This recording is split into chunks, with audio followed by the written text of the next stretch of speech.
مساء الخير. احنا النهاردة معانا حلقة جديدة مع المحبة سنتر. أنا اسمي يوسف يوسف، وهبتدي نقول الحاجات اللي احنا هنعملها الكام يوم الجايين والتنبيهات. وبعدين عندنا برنامج كويس قوي من اوتيل جديد جاي ناشفيل اسمه W هوتيل، هيفتح في شهر سبتمبر. هيبقى معانا 2 من مديرين المسؤولين اللي فيه، وليديا هتعمل الأسئلة وأنا اللي هترجم الحاجة. أي حد عنده سؤال ممكن يبعته لنا، وهم يعني هيجاوبوا عليه. أول حاجة الدروس بتاعت السيتيزنشيب، دي الباب بتاعها قفل، هيبتدوا يوم الثلاث اللي جاي، اللي هم يوم شهر يوليو، يوم 20. و يعني لو في مجال لمرة تانية ليديا هتعلن عنه. المحبة سنتر احنا في احتياج لطلبة جامعيين يعلموا الأطفال اللي هم في إعدادي وابتدائي. وطبعا المحبة سنتر بتقدر تعمل لهم كريدت للجامعة، وبتساعدهم برضو في أي حاجة هم محتاجينها. يوم السبت الجاي هيبقى في أنتياك، هيبقى موجود فيه العيش، وفي حاجات للأطفال، هدوم للأطفال الصغيرين، اللي هو يوم 7/17. السبت اللي بعده هيكون في باك سكول باك، اللي هي الشنطة بتاعت المدارس، هتبقى موجودة ومتاحة، بس في شروط. اللي ياخدها لازم ياخدها باليد، لازم يستلمها بإيديه، ولازم يقول لنا هو ساكن الزيب كود اللي هو ساكن فيه، واسم المدرسة اللي الابن هيروحها. دي اللي هو الشخص اللي اتبرع بالشنط دي، ده شرطه الوحيد. اعتقدش ان دي حاجة كبيرة يعني. في شهر اغسطس هيبقى عندنا يوم واحد حاجة اسمها ليجال كلينيك، وهو عبارة عن محاميين هيتكلموا معانا عن الإيجارات، مشاكل الإيجارات. لو أنت معاك مشكلة مع صاحب العقار اللي أنت فيه، ودي هتكون موجودة في جلين فيو إليمنتري. هنعلن عنها. أي واحد عنده مشكلة في السكن بتاعه مع صاحب السكن، دي فرصة كويسة يجي ويسأل، ممكن يستفيد من الناحية القانونية مجانا. بعد كده برضو في أغسطس هيبقى عندنا حاجة اسمها كرييتيف رايتنج، ده للأولاد اللي هم بتوع الثانوي اللي بيحبوا يكتبوا قصة صغيرة أو شعر أو نثر، أو يعني يتخصصوا أو في اللغة الإنجليزية وتعبيراتها وكده. اللي هيدرس ده واحدة مصرية، وهي متخصصة، وهي في الواقع هي ناشرة وكاتبة يعني. فدي فرصة كبيرة ناخد خبرة كويسة من حد يساعد أولادنا، بالذات اللي عندهم حب للقراية أو كتابة القصص أو الشعر أو الحاجات دي. بالنسبة للموضوع ده، اللي عايز يسجل مع ليديا، وهتكون كل خميس في شهر أغسطس ومجانا برضه. طبعا ما تنسوش تتفرجوا على حلقة الأستاذ سمير المطيعي بعدينا. والنهاردة هنبتدي الحلقة معانا الأستاذ أليكس جافاريان، وهو الأوتيل الجديد اللي اسمه W ناشفيل، هو هيبقى الدايركتور اوف رومز. وطبعا الخبرة بتاعته عالية قوي، اشتغل في روم سيرفيس قبل كده كتير، وفرونت ديسك والهاوس كيبنج والاوبريشن، واشتغل في شركات كتيرة مختلفة من ماريوت، من أحجام صغيرة وأحجام كبيرة، وطبعا الأماكن السياحية. وهو من كاليفورنيا وجي ناشفيل بقاله 5 سنين، وهو معانا دلوقتي.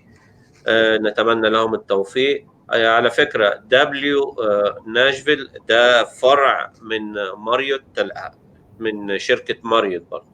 معانا مس ليزا بنت، دي الدايركتور بتاع الهيومن ريسورس، وهي لسه متعينة معاهم من قريب، بس برضو عندها خبرة 12 سنة مع الأوتيلات والأماكن السياحية، الأوتيلات في الأماكن السياحية في باهاما كولورادو، وهي جت لناشفيل من مدة قريبة وواخدة منصب الهيومن ريسورس. مرحب بيهم، وهنبتدي الأسئلة مع ليديا. Hello, good evening. We're really happy to have you all here. We actually have someone who's saying hi to Mr. Alex. I see that. Angie, I think I worked with Angie. Oh my God. Angie. Yeah. So first question, can you tell us a little bit about the W Hotel, especially the location? I think that's really important. If you can tell us a little bit more about the Gulch. Absolutely. First and foremost, thank you so very much, Elmahaba Center, for hosting us today. Myself and Ms. Bennett were super excited to have this opportunity to join you and speak to you about this wonderful opportunity. The Gulch is part of Nashville, where it's an extension of downtown for anybody who's familiar with the downtown area. So the Broadway and going to past the 12th Street, closer towards the other end of downtown. So the Gulch itself is an upcoming area of the city where it's luxurious.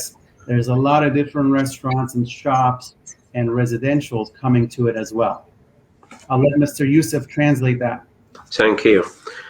هو السؤال ايه هو جولش؟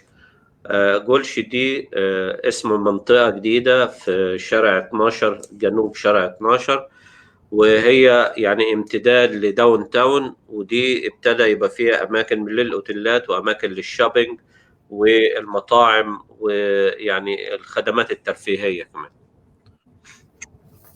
What are the implications of working at the Gulch? You know, what we are seeing recently at the Gulch is that the successful businesses that are coming, whether it's a restaurant that's coming because of the attractions around it, or anybody who works in Nashville is relocating to Nashville. You see a lot of people moving into the apartments and kind of like having that new luxury style of living in a new and upcoming part of town that's growing extremely fast. السؤال كان ايه اللي موجود في المنطقة دي، فهو يعني هو لخصها في كلمتين: حياة جديدة. طبعا زي ما قال في الأول إن في مطاعم كتيرة، ويعني طريقة حياة جديدة، وفي ناس كتيرة ابتدت توصل للمنطقة دي أو تتعايش في المنطقة دي بالإيجار أو بالنقل وتعيش في المنطقة دي. And I kind of wanted to tell you a little bit more about the hotel itself as well. As you can probably see behind us, we are in one of the showrooms for the hotel, the model room for the hotel. This hotel is opening on September 15th, and there's going to be 346 guest rooms, so about 14 floors, and a lot of meeting space, about 20,000 square feet of meeting space, 7 different dining and restaurant outlets. But this important thing about this hotel is this is one thing that the city needs. This is a luxury market. Think about the luxury hotels in Alexandria. Think about the luxury hotels, the Ritz-Carltons. But this is more on the lifestyle of the business. So as you can see, we're casually sitting. Our rooms look not so. I guess the term for it is it's not so Ritz-Carlton feel, but it's more of a lifestyle luxury. هو قال إن أنا أحب أتكلم عن اللوكاندا اللي هي دبليو ناشفيل، هتفتح في 15 سبتمبر. فيها 346 أوضة، 14 دور. فيها أماكن الاجتماعات والحاجات دي حوالي 20,000 سكوير فيت. اللوكاندا دي نوع جديد، نوع للناس اللي هم الأغنياء، للناس الأثرياء، للناس اللي عايزين يعيشوا يعني في مكان فيه خدمات أحسن وأعلى من مستوى. So if you could kind of speak to more when the hotel opens up, what that means for staff. Right. So we are anticipating to open our hourly jobs pretty much in the next week or two. And as we get geared up to hire, we're looking at about 350 employees for this hotel. So the jobs that this brings to the community, one, and then two, the different disciplines of the hotel that the jobs are to be filled for. The jobs that we're really looking for are either for individuals who are going to college, individuals who need a part-time job, individuals who are looking for a second job. But we have literally within any different discipline of the hotel, we have all sorts of jobs available for anybody who may be interested. If someone is interested in housekeeping, if someone is interested in front desk, if someone is interested in banquets, whether it's food and beverage, or even in the kitchen, in the back end of the operation. هي بتسأل ايه الاشغال الموجودة او ايه الاشغال المفتوحة للعمل. فهو بيتكلم على انهم عايزين عدد كبير جدا. هو طبعا بيشجع طلبة الجامعة اللي هم ممكن يروحوا يشتغلوا يقضوا وقت معين، شيفت او شيفتين او حاجة زي كده. يعني تقريبا مواعيدهم هتبقى فلكسبل شوية. طبعا في ناس تانيين هو محتاجهم زي اللي هو الهاوس كيبنج، البانكويت، البافريج، الفود اند بافريج، المطبخ. فكل هم محتاجين في كل الأقسام، بس وبيشجعوا الناس ان هم تيجي تقدم. بس برضو يعني الباب مفتوح لحتى طلبة الجامعة أو الناس اللي عندهم خبرة. And really, one thing I could tell you about the whole coronavirus, right, the pandemic, we have learned is that hotel industry, and as we open in a post-pandemic era, we are looking for, we are going to be as flexible as possible, obviously, right? We understand, just like all of us and the culture that we drive in the hotel, there's life outside of work and people need to get to their business. So we have looked at potentially what can we do if it's like a weekend type job for somebody who's going to school on the weekdays or have another job, or potentially 4 10-hour shifts. That's still 40 hours that can leave 3 days a week open for any other meetings or appointments or any other engagements as well. So we're really open to that concept of being as flexible as possible for our future team. Thank you. النقطة دي مهمة جدا. هو بيقول إن من خلال المدة بتاعت كورونا هم اتعلموا حاجات كتيرة، واتعلموا إن هم يبقوا very flexible بالنسبة للناس والساعات. وهو يعني هو بيتكلم على إن الباب مفتوح. لو واحد لو الطلبة عايز ياخد أي شيفت أو وقت معين، هم يعني ممكن ينظموا حاجة زي كده. لو أي حد عايز يشتغل مثلا عدد ساعات طويلة وأيام قليلة، دي برضه هم يعني فاتحين الباب لكده. الفكرة كلها إن هو يعني هو بيطالب إنك أنت الشخص يروح يقدم ويقول إيه الحاجة اللي يقدر يعملها في أنهي وقت، وهم لو دي حاجة متوافقة معاهم هيقبلوه. ويعني حتى لو عنده شغلانة تانية هيحترموا الموضوع ده ويقدروا يتعاملوا معاه والوقت اللي هو محتاجه يعني. And Mr. Alex, we have 2 specific questions about if you could speak a little bit more about working part-time and also shifts and what that looks like. Yeah. Sure. So part-time could realistically mean it's really from perspective of a full-time hours, right? Somebody who's working more than 32 hours, that's considered a full-time, right? So anything under that would consider part-time. We are going to have different outlets, different food and beverage outlets, which open from 6 in the morning and they go until 1 in the morning, right? The following day. So it's really important to have a variety of different individuals that are available in different times. Most places, I'll just use a housekeeping as example. Housekeeping, you normally go in at 8 in the morning and leave by 4 in the afternoon. But sometimes it's important to be flexible to start later if somebody has a plan to take care of their child or take care of their, drop off their children at school or have a doctor appointment in the day. Some people may want to start later. Some people may want to start earlier. Same thing with the different positions within the hotel as well. Part-time shows a lot more flexibility, right? So if we need certain times and dates filled, we will be working directly with the individuals that they're working to, and we'll fill those shifts together. اوكي. هو بيتكلم على ان السؤال دي يشرح لنا البارت تايم والشيفت هنعمل فيهم ايه. فهو بيتكلم على ان البارت تايم معناه ان الشخص تحت بيشتغل اقل من 32 ساعة. الخدمات اللي موجودة اللي هي بتبقى مطلوبة اكتر خدمات مكتوبة في الهوتيل من الساعة 6 صباحا للساعة 1 صباحا تاني يوم. فهو بيتكلم بيدي مثل على الروم سيرفيس، ان هو الروم سيرفيس مواعيدهم من 8 ل 4. لو في حد عنده مشكلة وعايز يبتدي متأخر، هم ما عندهمش مانع من الموضوع ده.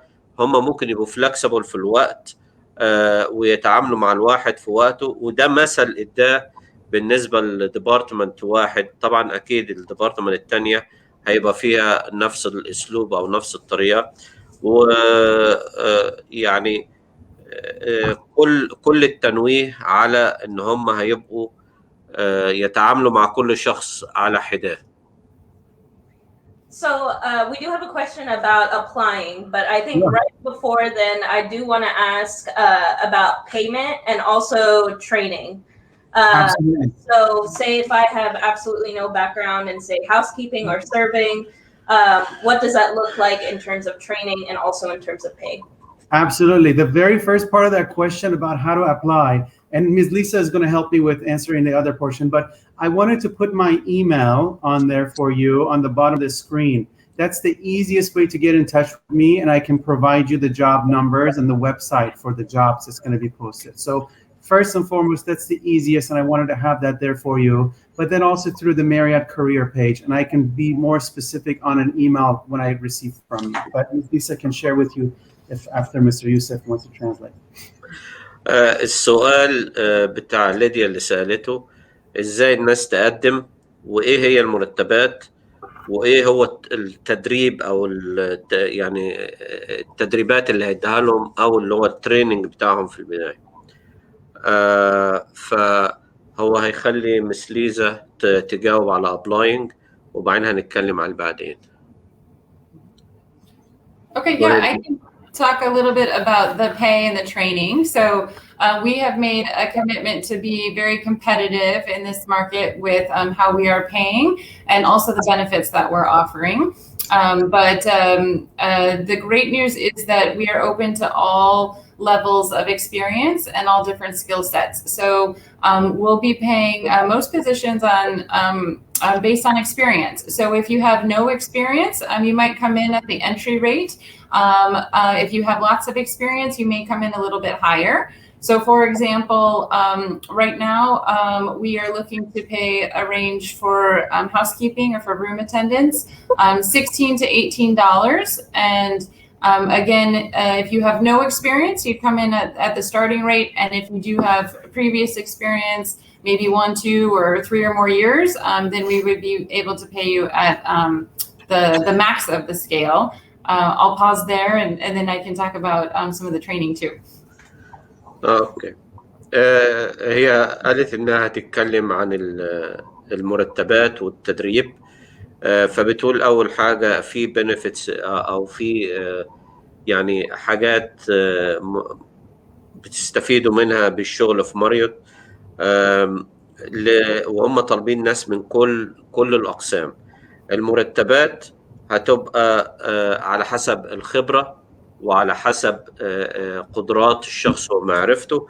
هي بتتكلم على الروم اتندنت ممكن يبتدوا من $16 ل $18 على حسب ما يعني على حسب الكفاءة بتاعتهم. لكن لو شخص ما عندوش اكسبيرينس هيبتدي بالمستوى الأول لحد ما ياخد دوره ويطلع في المرتبات. And and also it sounds like some questions about the food and beverage positions. We will have some great restaurant and bar outlets, including a rooftop, 2 signature restaurants, and many other bars and outlets, a coffee shop. So again, a lot of those positions will be relying on tips, but we anticipate to be very, very busy and to attract a lot of locals. So it's not just hotel guests, but also locals in Nashville and in the Gulch and all the neighboring community. And we anticipate the restaurants to be very good, and of course, hopefully, the tips to be very good. So. هي بتتكلم كمان إن في مطاعم وفي أماكن زي لبيع حاجات زي محلات جوه الأوتيل. ففي الحاجات دي فيها خدمات كتيرة، بجانب الدخل هيبقى فيها تيبس أو اللي هو البقشيش. وطبعا يعني هم متوقعين إن لأن الأوتيل هيبقى على مستوى رفيع ومستوى عالي، ده معناه إن الناس اللي فيه مستواهم عالي وماديا مستريحين، ده معناه اللي هيشتغل هيبقى التيبس أو البقشيش بتاعه أعلى شوية كويس يعني. I have one question, if you just don't mind. Of course. We talking about the entry level and all that. Are you going to have a day, open day, to help all these people for filling up the application and the interview and all that in the same day? Yeah, someone also asked if there's going to be like a hiring event. Yes, great question. We do anticipate to have more than one hiring event. We are very close to scheduling that, but we have not yet. So take Alex up on his offer and send him an email, so that way we can track and we'll be able to communicate to you as soon as we pick the date. But we do have a location, and we'll probably have a couple dates, so it works for many different schedules. But the intention is that there will be again multiple times that you can come apply in person. So we'll have computers there, people to assist, and then interviews on the spot and job offers on the spot as well. So that's likely coming, I'd say maybe 3 to 4 weeks, the hiring event. And we'll look forward to sharing those details as soon as we have them. Okay, thank you. السؤال هل يبقى في يوم الشخص ممكن يروح ويساعدوه إن هو يقدم على الشغل ويعملوا له المقابلة ويعرف إن هو هيروح فين أو يشتغل فين ويتفق معاهم على المرتب والبينيفيتس والحاجات دي؟ فهي قالت هم لسه ما عندهمش يوم ثابت، بس هم دي حاجة حاطينها في الأجندة بتاعتهم. ف لحد اليوم ده هيعلنوا عنه. وطبعا الأستاذ أليكس معانا احنا الإيميل بتاعه، وهيعلنوا عنها. وهي في الحقيقة قالت إن هم أكتر من يوم أو أكتر من مرة. فدي هتبقى فرصة للشخص لما يروح ممكن على آخر إنه يقعد 4-5 ساعات، بس هيطلع عارف هو هيقدر يشتغل مش هيشتغل، دي مناسبة ليه أو مش مناسبة ليه. Go ahead. I think actually I wanted to kind of pause and talk about a rooftop bar or the restaurant that'll be there. That's kind of exciting, and that'll definitely bring in tips. So that's a really good opportunity for a lot of folks who are serving. And something nice coming up. The other thing in terms of pay is benefits. So what are some of the benefits that can come from working at the W? Yeah, I can take this question. So I'll tell you an example about this myself. I've been with the company for almost 12 years, and this is one of the companies that I can tell you hands down, the benefits is absolutely the best, or else I wouldn't have spent my time, my 12 years with this company. And a lot of you on this call know this, that I'm speaking from the heart when I say this. When it comes to medical, dental, vision, take time off, 401k for your future and your family's future, right? And even associate stays anywhere in the world you're traveling. Those are just some of the basic ones that are available. Mr. Yousief. هي ليديا سألت ايه البنفيتس او ايه الحاجات اللي انت بتاخدها الباكج مع التعيين. طبعا you're talking about the person who work over 30 hours, right? Generally, ones, yeah. So for these ones, for somebody who works as a full-time employee. However, Yes. there are some of the benefits like the employee discounts and such are still available to somebody who even is on call, for instance. اوكي. هو بنتكلم ان الشخص اللي هو بيشتغل فوق ال 32 ساعة ممكن ياخد تأمين صحي، ياخد 401k، ممكن بيبقى ليه الحق ان لو سافر في اي سافر اي بلد فيها ماريوت ياخد فيكيشن هناك. طبعا الإقامة ممكن ياخد منها إقامة فري. البنفيتس دي اللي هو فوق ال 32 ساعة. بس في بعض بنفيتس تاني زي موضوع اللي هو ياخد ان يروح اوتيل في لماريوت في اي بلد او الحاجات دي ياخدها حتى الشخص اللي هو اون كول، يعني حتى الشخص اللي هو مسجل نفسه منين ما يكون عايزين شيفت يروح ياخده او لا. Okay. And then Lisa is going to go into detail about some additional benefits as well. Yeah, there's a lot. Like Alex said, so a couple others to add would be tuition reimbursement. So the company will reimburse you for classes that you may be taking. Also, just some of the other perks, we will offer a complimentary meal in our green room, as we call it at W, but that's our cafeteria, our hotel cafeteria. We're offering free bus passes if anyone chooses to ride the bus.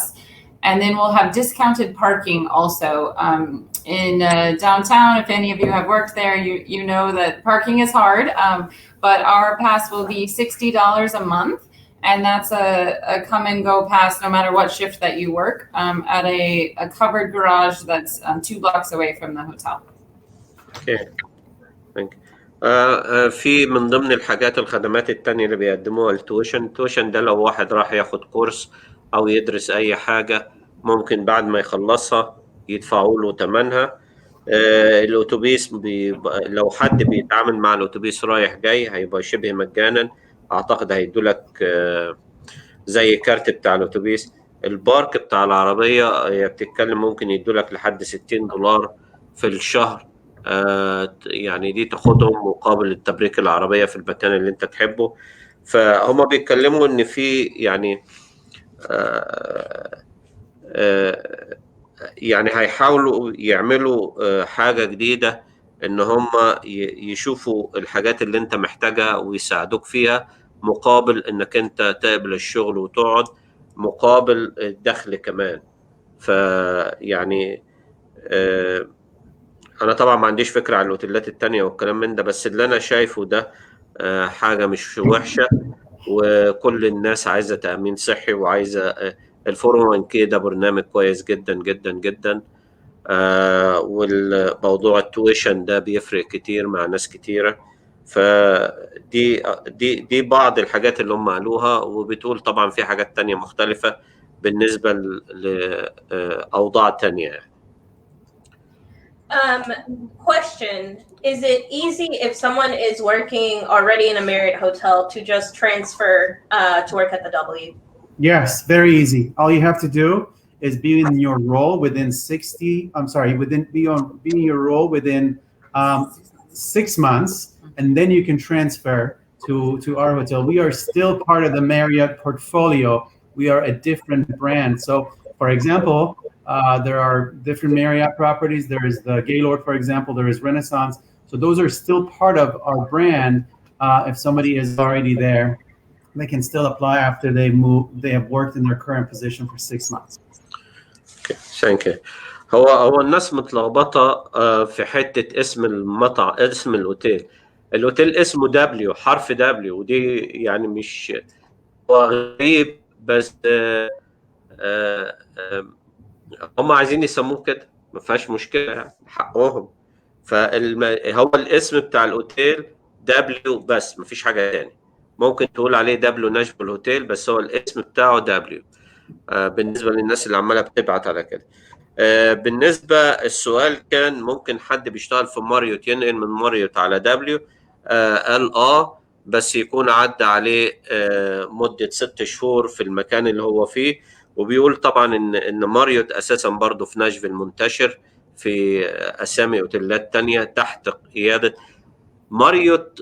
دي الام شركة القائدة، ممكن تسمي اي حاجة تحتيها، فهي زي جاي لورد، زي دبليو، زي كذا مكان، ويقول لك حتى تلاقيها باي ماريوت، دايما تلقى جنبيها باي ماريوت.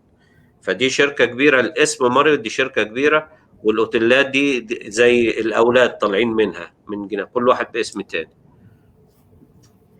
For folks who speak Arabic, what specific programming or benefits do you have for them? Like maybe someone who's not completely fluent in English. Do you want to say that? Thank you. Or what positions do you have opened or things like that? Yeah, so there within the hotel, obviously our goal is to, as our company also promises this, is to help our community achieve their goals. So somebody who has recently moved to the United States and English is not their main language or they want to learn, obviously we want to encourage that, and we can put programs around it, and there are trainings through the My Learning tab that are available for learning the language. However, for somebody who has just moved to the country and may not speak English, there are different positions within the hotel. For instance, in the back of house kitchens, or even within housekeeping department, that we may be able to help. The understanding is that we're going to do as leaders everything we can to get that individual ready for the duties that they do in their job. So will we do training of certain items, the hotel language? Yes, for sure. Basic English skills? Yes, for sure. So, but for somebody who has just moved into the country and may need some assistance, some further assistance with English, I would highly recommend looking into back of house kitchen, or stewarding, or definitely housekeeping. السؤال ان الناس اللي لسه جايين جديد بيتكلموا باللغة العربية او بلغة تانية مش لازم العربية، ايه البرامج اللي ليها على اساس ان هو ما بيعرفش انجليزي؟ هو بيقول ان هم بيعملوا برامج تعليمية، بس هو في اماكن ممكن يروح يشتغل فيها ومش هيحتاج اللغة كتير طالما ان هو دربوه وعرف الحاجة اللي بيعملها ايه. من ضمنها الهاوس كيبنج، المطبخ، الديش ووشر، ممكن مساعد للشيف، ممكن في المطبخ بالذات. لان انا اشتغلت في مطابخ، في اماكن كتيرة مش محتاجة اللغة، وفي الواقع ممكن يتعلم يطبخ وهو برضه مش محتاج اللغة. اذا كان يعني عنده درجة كويسة من الذكاء ممكن يعمل حاجات كتيرة واللغة مش اساسية. ف البرنامج الاوتيل بيقدم الخدمة دي، وفي نفس الوقت بيحاولوا يراعوا الخدمات بتاعة الجست والتعامل معها يبقى بمستوى لغة معين من الشخص اللي هيبقى على علاقة مباشرة مع الضيوف. Wonderfw. What are some culturally responsive initiatives that you all have at the W Hotel? You know, the W brand itself is something that truly connects with the community. And when we initially had this conversation with Ms. Lydia, we were talking about what ways we can to connect with our community, especially considering the South Nashville community.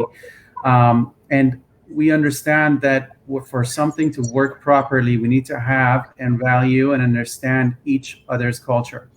So I'll just use, I worked at Gaylord Opryland, and I have a lot of friends in the Egyptian community. So I'll just use the Egyptian community as an example. It's really important for us to be able to communicate and be able to take care of our team when it comes to issues such as nativity, or the global Coptic Day, for instance, or other Christmas timeframe days some of the Christian Egyptians will be celebrating. So it's really, really important to understand those cultural pieces for us, especially for myself, and we'll do everything we can to accommodate our associates' needs. السؤال بتقول هل عندكم طريقة للتعامل مع المجتمع اللي حواليكوا وتقبلوا الحاجات اللي هم طريقة معيشتهم وكده. فهو قال وقال ان هو لما كان يشتغل في جاي لورد اتقابل مع كمية كبيرة من المسيحيين الآباط او المسيحيين المصريين، وطبعا هو عارف ان في احترام لحاجة زي الكريسماس او الغطاس او عيد النيروز او الاعياد بتاعتنا. فهو قال ان هم طبعا يعني دي حاجات هو عارفها، فيعني لو في حد بيبقى في الوقت ده محتاج حاجة هيساعدوه. Thank you for that. And kind of as a final note, how is the W Hotel? We'll get to the questions. Just one last question. How does the Marriott benefit the community other than job placements? Are there community initiatives that Marriott partakes in to be more ingrained to the Nashville community? And yeah, we do. We definitely do a lot of different programs as a company, right? If you think about a company that has over 6,000 hotels, the company has a lot of initiatives that assist in that area where the hotel is located. But it's a little bit different for us as well.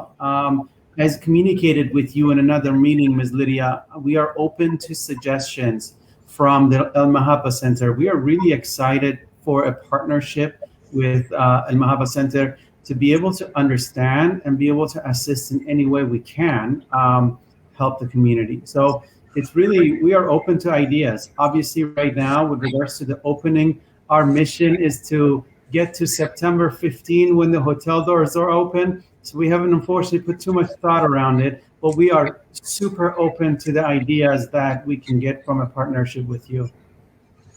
Thank you. السؤال بيقول ازاي ماريوت يساعد المنطقة او يساعد المجتمع اللي في المنطقة اللي هو فيها. فهو بيقول ان هم يعني ماريوت شركة كبيرة قوي تعتبر حوالين العالم، وهي عندها برامج كتيرة، وهم يعني الباب مفتوح لأفكار جديدة لحاجات تساعد المجتمع أو تساعد ممكن برضو الموظفين اللي فيها، لأن الموظفين هم جزء من المجتمع. فهي يعني بيقول إن الشركة دراعها يعني مفتوح لتقديم مساعدات لو في حاجة في إمكانياتهم. I want to make sure that we have the address right, because that's been asked twice. Is the address 310 12th South? That is that's an error. It's the address is 300 12th Avenue South. All right. And we're currently not there yet. We're working in a pre-opening office. This is just a model room behind me, not a real room, but this is exactly what the room would look like. I can just kind of show everybody a little bit of it, right? There we go. But just the model room right now. The property is located at 312th Avenue, and I know that there was a link. Somebody was looking for the website, so I will send the hotel website as well. Okay. There is one question. I remember Ms. Lida when she was talking about the benefits. She mentioned $60 for the parking. Yeah. And one person said the parking is very, very expensive. So do you think the $60 can accommodate 1 month, or there is a way you guys can look at it? Because I understand maybe one person will take the $60 and come 4 or 5 times in the month, and somebody coming every day for 5 days a week, it will be different to them. Mm-hmm. So I fully understand what you're saying. And with regards to really the $60, the backstory to the $60 is that that's a subsidy price, meaning that the price was initially higher, and it has been, so the hotel has picked up how much percentage of it? 50%. So 50% of that the hotel is already paying, right? And because we understand, so it's $120 normally a month parking downtown area. and we wanted to do everything we can to make it easier for our team. The hotel is picking up 50% of that, but I fully get it. And for other staff members who may not be able to do the drive, that's why we went ahead and secured complimentary free bus passes as well, that those could be utilized. I strongly suggest carpooling for individuals who may be working part-time, but then there are some individuals working full-time. And again, I can talk about the flexibility a lot, but we are very flexible in finding the right time for somebody to make it work, you know? Okay. And if I can just add real quick, we do appreciate the point, because it makes sense maybe for someone working 5 days a week, but for someone that may be more on call or not work as many shifts, we can definitely take a look at trying to do some other subsidized offering that maybe is like a daily pass instead of a monthly pass. So we'll take a look at that for sure. Actually, with all due respect, I would recommend when he arrived to the hotel as a day work to take the bus. Mm-hmm. Because if he comes, he can take the bus. But if we give him for full time and he doesn't show up, anyway, that's not my business. But it's just I'm suggesting. No, these are kind of like when you go to any place, like a doctor in a big parking lot. If you go visit the doctor, as you finish with the business, you take the bus and you can get out with the car. So if the employee come to the hotel to work, he can get the bus and he can leave. When he leave, he can use the bus. If he did not show up, nothing. And for the hotel, this will come in. Count as like one bus, and then between the hotel and the state and the city, you can figure out the expense. Sure, that's a really great. I'm not in. I know you guys. You do the Marriott with 6,000 hotel. I'm sure they can figure out better than me, but we all know is downtown Nashville is get very crowded and very expensive to leave the car. I'm sure you mentioned about the bus option, but I'm sure as you guys progress, you're going to adjust to whatever you think it's better. I'm sure about that. Absolutely. And thank you so much for the question and the feedback. You're welcome.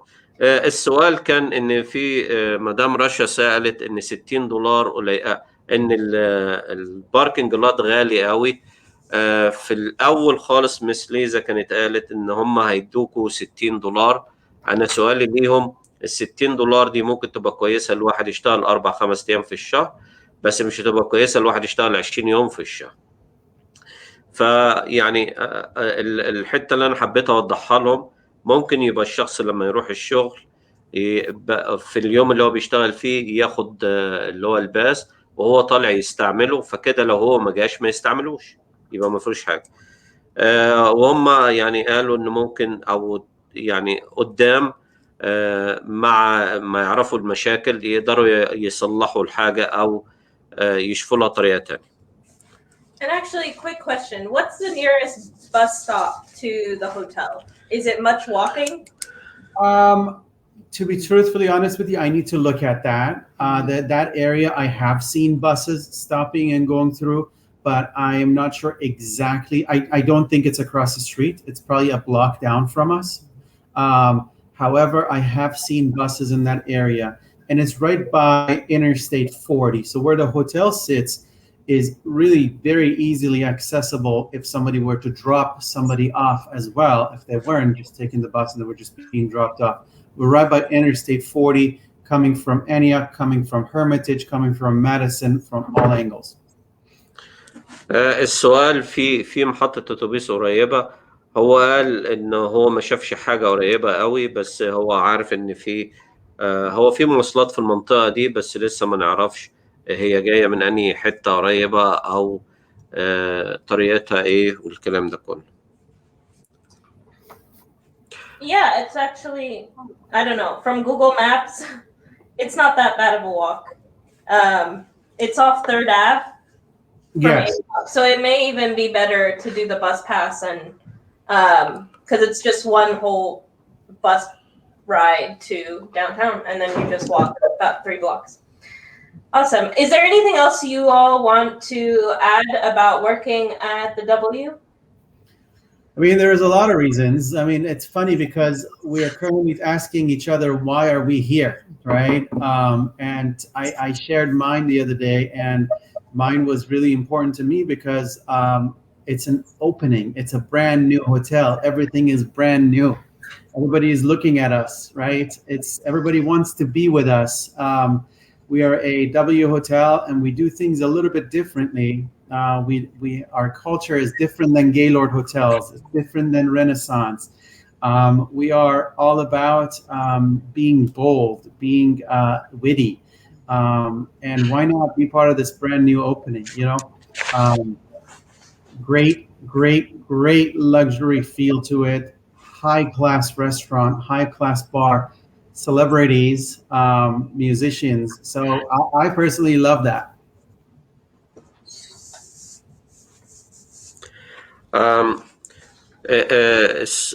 هو طبعا بيتكلم عن ليدي قالت له ليه الاوتيل ده وكده، فهو بيفكر في الكلمة، فقال ان الاوتيل ده مستواه عالي، ده هيبقى فيه ممثلين، هيبقى فيه ناس من السينما، هيبقى فيه ناس أغنياء، مستوى عالي مش موجود، قد يكون مش موجود في ناشفيل. وهو يعني حس ان هو الإدارة مختلفة، والتعامل مع الجست مختلفة، التعامل مع الموظفين مختلف، فهو بينظر ان في حاجة، يعني دي حاجة جديدة. وهو طبعا زيه زي اي انسان بيحب التشالنج، فدي يعني هو بيقول ان دي حاجة هو نفسه فرحان بيها يعني. One other thing that I wanted to add, if I may, is please, even if English is not comfortable for you, just use my email and just shoot me a one-line email. And what I will do is I will even get it translated in Arabic, so I can send back information to you about the career fair. These are the questions that came up. The career fair, about where to find the jobs, and about more information about the hotel website, even bus passes. So please just shoot me a quick note. It's alex.ghaffarian@whotels.com, and just send me a quick email so I can have something to reply to with this information.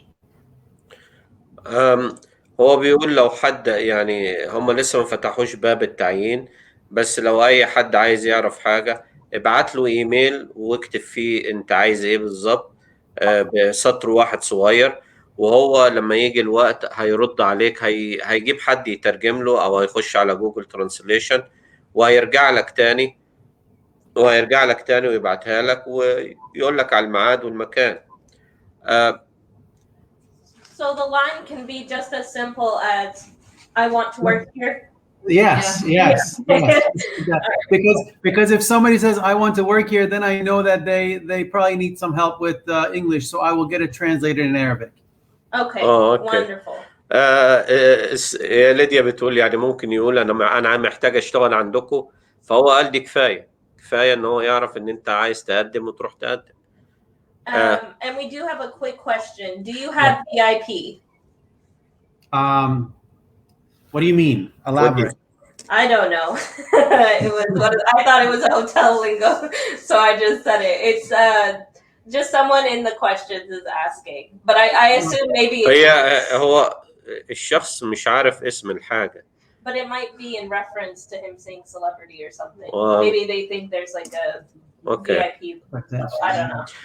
There is a question. It's are we going to get free lunch? Yes.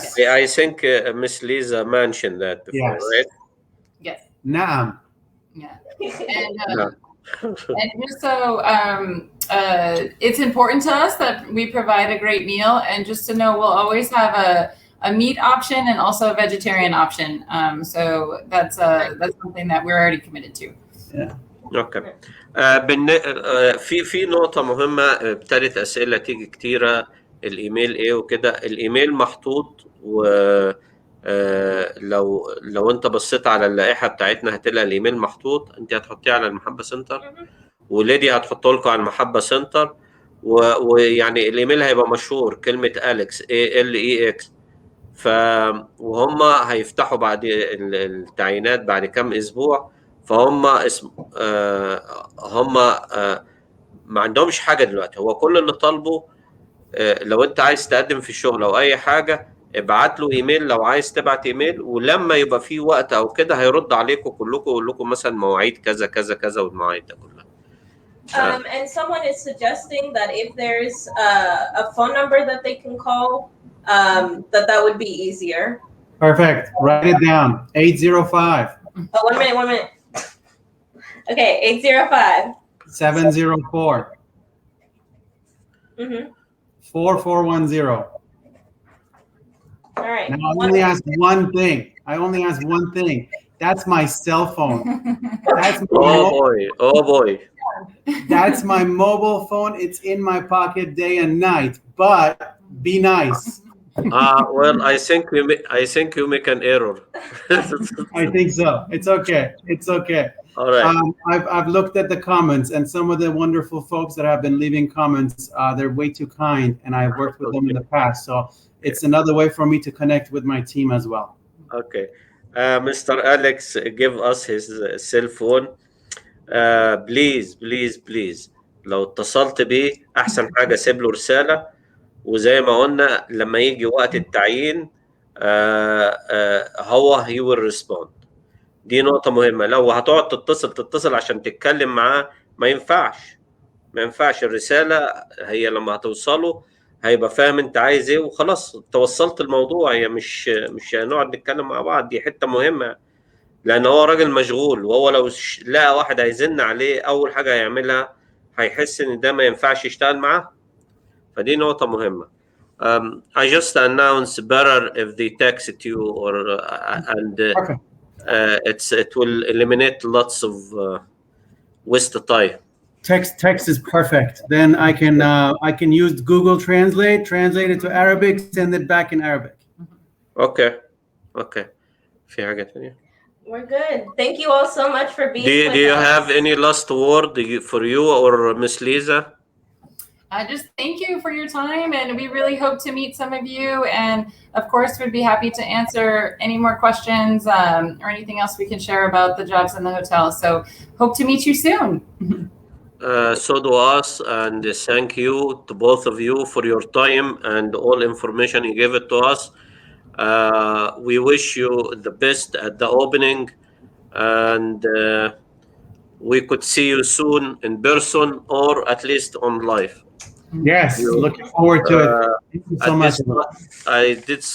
This time I will do review to what we talk about, and I will do the closing. Okay. النهارده كان معانا الأستاذ أليكس ومس ليزا، دولت المسؤولين عن الروم سيرفيس والهيومن ريسورس في اوتيل جديد جاي في ناشفيل. الاوتيل اسمه دبليو، ما فيهوش حاجه زياده عن كده. دبليو ده تبع شركه ماريوت. ده اوتيل للناس الاغنياء، او هو مش للناس الاغنياء.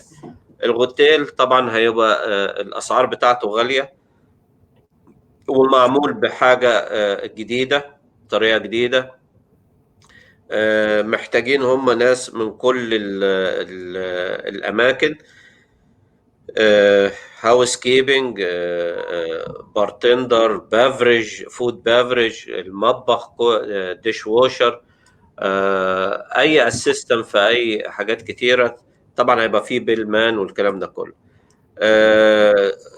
النقطه الاساسيه اللي هي عم مدياهم ميزه، واعتقد اغلب الاوتيلات كده بس يعني احب اتكلم عليها. هو بيتكلم على ان من خلال مده كورونا اتعلموا ان هم ان في ناس بتبقى عايزه تشتغل بارت تايم في مكانين او حاجه زي كده، فهم ما عندهمش مانع الموضوع ده. لو واحد عايز يشتغل شيفت، لو واحد عايز يشتغل اقل من 32 ساعه، او لو واحد عايز يشتغل فول تايم عندهم. اللي بيشتغل فول تايم هياخد بنفيتس، واللي ما بيشتغلش فول تايم هياخد بنفيتس بس طبعا اقل بكتير. الخدمات في الاوتيل بتبتدي من 6 الصبح وبتنتهي، الخدمات الاساسيه بتنتهي 1 الصبح تاني يوم. فهم طبعا محتاجين تغطيه للاوتيل. الاوتيل حوالي هيفتح في 15 سبتمبر، في 346 أوضة، وفي أماكن للحفلات حوالي 20,000 سكوير فيت. فده معناه حتى الحفلات اللي هتكون موجودة وكده هتبقى كبيرة جدا، وهتبقى فيها مصادر للرزق كتير. عندهم يعني ممكن تاخد تدريب من عندهم لو انت هتقدم على شغلانه جديده، او انت لسه جاي جديد، او عايز تعرف اي حاجه. الايام اللي هم هيفتحوها للتعيين دي انت ممكن تروح تقدم، وهتعرف دخلك قد ايه، والحاجات اللي هيدربوك عليها هيقول لك عليها. المرتبات طبعا بتختلف من على حسب خبرتك، وعلى حسب المكان اللي انت فيه، وعلى حسب قدراتك، وعلى حسب حاجات كتير. هي مس ليزا ادتنا فكرة واحدة، ان الروم سيرفيس او الروم اتندنت ممكن يعملوا ما بين 16 ل 18 دقيقة ساعة، 16 ل 18 دقيقة بتاع 16 ل 18 دولار في الساعة لو عندهم خبرة. لو حد ما عندوش خبرة طبعا هيبتدي بمبلغ اقل من كده، عشان ما حدش يقول ده هم اعلنوا بالمبلغ فلاني. المبلغ ده اللي هو في روم اتندنت وعنده خبرة. بالنسبة للناس اللي هم المواصلات، هم الاوتيل حاليا هيدي الشخص 60 دولار، وهو مسؤول عن مواصلاته، او يعني يركن العربية فين والكلام ده كله. هو طبعا احسن حاجة عشان ده في الداون تاون، لو تروحوا مجموعة مع بعضيكوا وترجعوا مجموعة مع بعضيكوا، حتى لو في اي مصاريف بدل ما تبقى 10 دولار هتبقى دولار او 2 دولار على الواحد. ال ال ال ال الاتوبيس بتاع ناشفيل هيبقى معاك الاشتراك بتاعه، مش هتدفع عليه حاجة. يعني لو انت عايز تعمل تروح تيجي بالاتوبيس هتقدر تستعمل ده. بالنسبة الناس اللي بيتكلموا بلغة تانية عندهم برامج للموضوع ده. وهم في النهاية قالوا ان يعني الاوتيل ده حاجة جديدة مختلفة، وهم متوقعين ان يعني الناس اللي رايحة تبقى عارفة مستوى الاوتيل اللي هم رايحين فيه ايه. اللي عنده اي سؤال او اي حاجة في الموضوع ده ممكن يستنى ساعة لما هيبعتوا لنا على فتح الاوتيل او على فتح التعيين، واحنا بنقول لكم امتى لو عرفنا، وتروحوا وتقدموا اللي عايز. طبعا في نقطة معلش مع احترامي لكم جميعا، مش معقولة واحد بقى يبقى في اوتيل ويروح هناك يقول لك اجرب وبعدين عايز ارجع. كل الحاجات دي يعني هتبقى في الريكورد بتاعك. انا شخصيا متوقع كمان سنتين العمالة مش هتبقى بالطريقة دي، والاوتيلات هتبتدي تراجع اوراقها، والشخص اللي بقى قاعد يروح من هنا لهنا ومن هنا لهنا ومن هنا لهنا ده الشخص اللي هيتعب قوي. هنرجع للاناونسمنت بتاعتنا. بالنسبة لامتحان اللي هو المدرس بتاع السيتيزن شيب، ده هيبقى يوم الثلاث 27، والكلاس ده اتقفل خلاص. جالنا الناس اللي احنا يعني الكمية اللي احنا عايزينها، ومش هنقدر نحجز تاني لأن عايزين ده اللي احنا هنعمله ده كتست، ونشوف الانتاج بتاعه ايه او النتيجة بتاعته ايه. احنا محتاجين لطلبة يعملوا توترينج اللي هو تدريس للأولاد الأطفال، والطلبة دول يكونوا في الجامعة، أو لو أي حد جاي من مصر مثلا بيعرف في الرياضة أو حاجة زي كده ولا؟ Preferably English to help the high school and college. high school and college اللي يساعدوا في الحاجة دي علشان الأولاد يبقى في انتباه منهم. يوم السبت اللي جاي اللي هو 7/17 هيبقى عندنا هدوم للأولاد الصغيرة، وعندنا العيش، وده هيبقى في أنتياك. يوم السبت اللي بعديه في حد تبرع لنا بكمية كبيرة من الشنط بتاعة المدارس تقريبا بكل حاجة ممكن الطفل عايز يستعملها. يعني الشنطة مش هتبقى فاضية، الشنطة هيبقى فيها حاجات. الكلام ده يوم 7/24. في شرطين: إن الشخص يجي ياخد الحاجة بالإيد ويقول لنا الكود اللي هو قاعد فيه واسم المدرسة. لو هيجي ويقول لا او اصلا انا ما اقدرش ادعي، ما يزعلش بقى، ما ياخدش الحاجه، ما يجيش ياخد الحاجه. هم الناس اللي اتبرعوا عايزين بس الداتا دي مننا، فيعني هي مش كيمياء.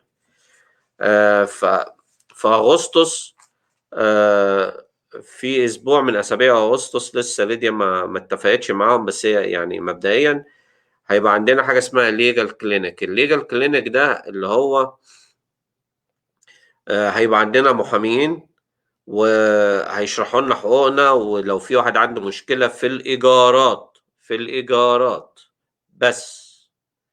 وده غالبا هيكون في جلين فيو إليمنتري اللي هي ورا المحل اللي في تومسون لين. فدي فرصة كويسة اللي عنده مشاكل في الإيجارات. يعني إيه عنده مشاكل في الإيجارات؟ يعني مثلا ساكن مفيش اير كونديشن، ساكن وبيغلوا عليه الإيجار، ساكن وعنده أي مشكلة، فممكن يجي. ويبقوا أفضل إن الشخص اللي يجي يشرف أي واحد، بس يعني يكون في شيء من الحكمة. يعني ما يجيش يقعد يقول أنا عندي وعندي. طب هات الورق بتاعه. يعني غلوا عليا، طب هات الورق يقول إن غلوا عليا، هات الورق تقول إنك بتدفع كام. لأن هتقول مثلا إن هم عملوا كذا كذا. لو أنت صورت الحاجة المشكلة اللي هم عاملينها، ممكن على الأقل يعني عشان يبقى في مصداقية الموضوع. Usually a lawyer is about $200 an hour. ف If they're doing this for free, we have to لازم نحترم وقتهم، ولازم نقدم لهم ان احنا مهتمين بالحاجة. يعني مش جايين بس ده حصل كذا، الواد عمل كذا، لا. يبقى في نوع من النظام. في برنامج اللي هو كرياتيف رايتنج، ده في واحدة مصرية متخصصة في حاجة زي كده، والحقيقة هي اتبرعت انها تساعدنا في الموضوع ده. لو عندك ابن في ثانوي ويحب يكتب قصة قصيرة أو يحب الشعر أو بيحب اللغة الإنجليزية والتمعن فيها، دي هتبقى كل يوم خميس في شهر أغسطس، والتسجيل مع ليديا، وهتبقى على زوم، مش كده؟ على زوم. هي في تكساس. إيه؟ هي مش هنا. فالبرنامج ده حلو أوي أوي أوي لو حد في ثانوي بيحب اللغة الإنجليزية، عايز يتمعن فيها أكتر، بيحب يكتب قصص، أو بيحب الشعر أو النثر أو الكلام ده كله. طبعا ما تنسوش الأستاذ سمير، الحلقة بتاعته بتبتدي بعدينا، سمير المطيعي. و إلى اللقاء في الحلقة القادمة. شكرا ليكم. ناشفيل طبعا واضح إنها بتكبر، ونتمنى إن كلنا يبقى عندنا أشغال وأشغال كويسة.